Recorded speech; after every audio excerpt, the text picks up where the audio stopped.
ஜெய ஜெய சங்கர, ஹரஹர சங்கர. மகா பெரியவா திருவடிகள் சரணம்.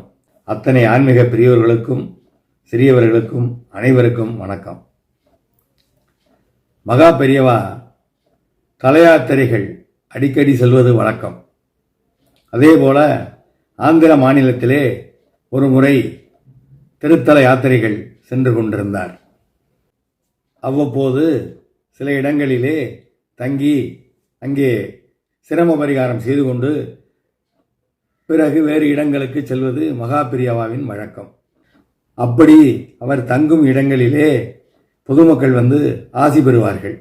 அந்த நேரங்களிலே அந்த பகுதியிலே உள்ள உபன்யாசகர்கள் வந்து உபன்யாசங்கள் நிகழ்த்துவது வழக்கம். அப்படி ஒரு உபன்யாசகர் ராமாயணம் பற்றி உபன்யாசம் நிகழ்த்துவதில் மிகச் சிறந்தவர். வழக்கம் போல அந்த உபன்யாசகர் வந்து ராமாயண உபன்யாசத்தை நிகழ்த்தினார். மிகவும் அற்புதமாக இருந்ததால் அனைவரும் ரசித்து கேட்டார்கள். பெரியவரும் ரசித்து கேட்டார்.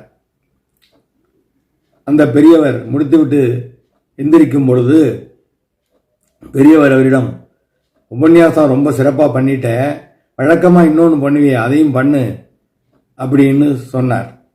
அந்த உபன்யாசகருக்கு புரியவில்லை. பெரியவா என்ன சொல்கிறேன், நீ வழக்கமாக உபன்யாசம் பண்ணி முடித்ததும் இந்த குழந்தைகளுக்கெல்லாம் ராமஜெயம் எழுதுறதுக்கு நோட்டு கொடுத்து எழுதி வாங்குவே இல்லையா, அது மாதிரி கொடு அப்படின்னோடனே அந்த பெரியவருக்கு அந்த உபன்யாசகருக்கு மிகவும் சந்தோஷம். ஏனென்றால் அவர் மனதிலே நினைத்து கொண்டிருந்தார், நாம் எல்லா இடங்களிலும் போகிறோம், உபன்யாசம் செய்கிறோம், ராமஜெயம் எழுத நோட்டை கொடுக்கிறோம், ஆனால் பல பேர் நோட்டை திருப்பி தருவதில்லை. அவர்கள் எழுதுகிறார்களா எழுதவில்லையா ஒன்றுமே தெரியவில்லை. அதனால் இதை இனிமேல் செய்யவா வேண்டாமா என்ற குழப்பத்தில் இருந்தார். பெரியவர் ராமஜெயம் எழுத நோட்டுகளை கொடு என்று சொன்னதும் அவருக்கு மிகுந்த சந்தோஷமாகிவிட்டது. அதனால் அவர் உடனே விறுவிரென்று வழக்கத்தை விட அதிகமாக ராமஜெயம் எழுத அந்த சிறிய நோட்டுகளை எடுத்து அங்கு உள்ள குழந்தைகளிடம் விநியோகித்தார். நாளை எல்லோரும் மறந்துவிடாமல் ராமஜெயம் எழுதி கொண்டு வர வேண்டும் என்று அன்பு கட்டளையும் பிறப்பித்தார். மகா பெரியவா புன்முறுவலுடன் அதை பார்த்து கொண்டிருந்தார். மறுநாள் உபன்யாசம் தொடர்ந்தது.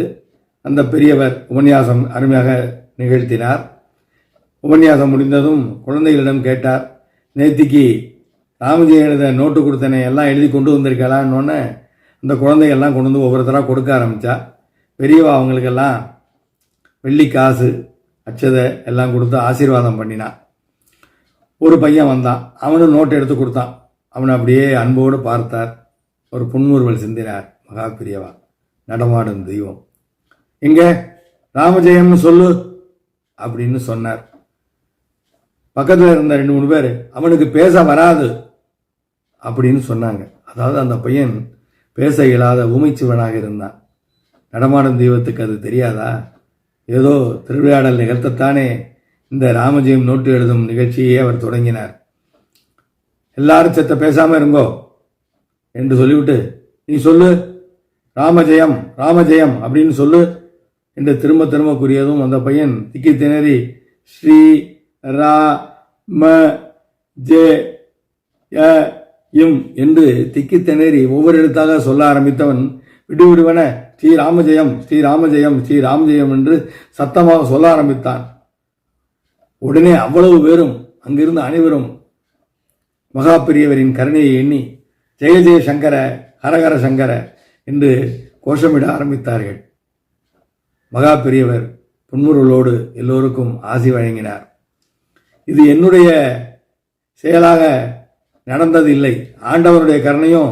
இதோ இந்த உபன்யாசம் பண்றாரு பெரியவர், அவருடைய இந்த ராமஜெயம் எழுத நோட்டு கொடுத்தார் இல்லையா, இந்த ராமஜெயத்தோட மகிமையும் தான்.